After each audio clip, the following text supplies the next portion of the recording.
Wow. Can I ask you which repertoire maybe is your favorite violin concerto just for I now? tend to like the romantic concertos.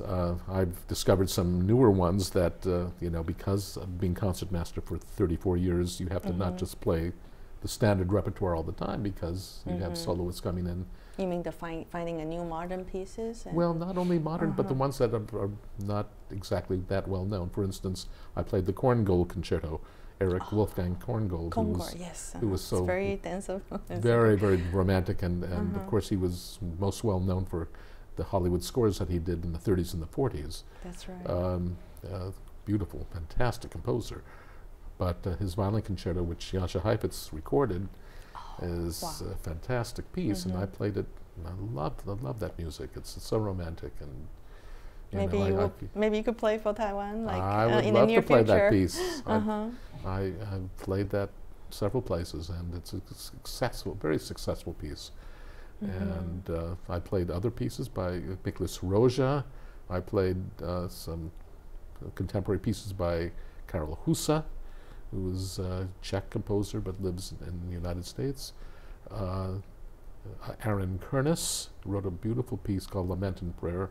These will be released, by the way, on by the New York Philharmonic. They're releasing some CDs and downloads of my solo performances. Okay. So that's going to be coming up very soon. I've been going through that. Did you record it already? It's already been recorded. Everything. It's just now being put together, and in a couple of months they will be out. So amongst them was the Szymanowski Concerto. And that is a beautiful piece that hardly anybody plays. There are two of them. And this one, number one, is a most beautiful piece, sort of like Debussy and Ravel, very mystical. And there's so many pieces that you don't hear and should be played. As you mentioned, the Bernstein Serenade is a great work. As he said himself, I won't tell you what exactly he said, because very often he would say improper words, swear words. But he said this was the greatest something, I won't say the word, piece that I ever wrote. The best, one of his best. He said it was his best. I believe and so. That was the one that he wrote right after he wrote the West Side Story. And I'm gonna go home and check the YouTube. Yeah, Serenade by Bernstein. Just check it out, and you will hear. It's really a marvelous, marvelous composition. And I was so lucky to discover it because of him, and because they asked me to play solo. What year did you play? It was, I think, in '86, and we went on 1986. That's incredible. We went on a tour, and we played it from coast to coast. We started in New York and Central Park, ended up in Los Angeles at Royce Hall, and San Francisco as well.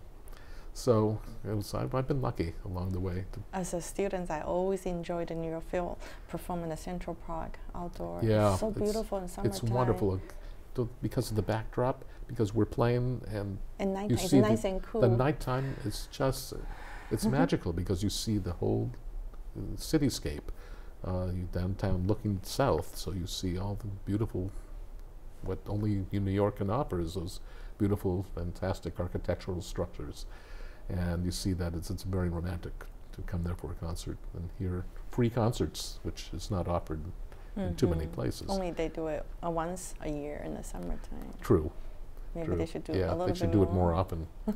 But then again, in my Los Angeles years, we had the Hollywood Bowl, and which is also a wonderful venue for summer concerts. And the weather, of course, is quite nice in Los Angeles, as you know. So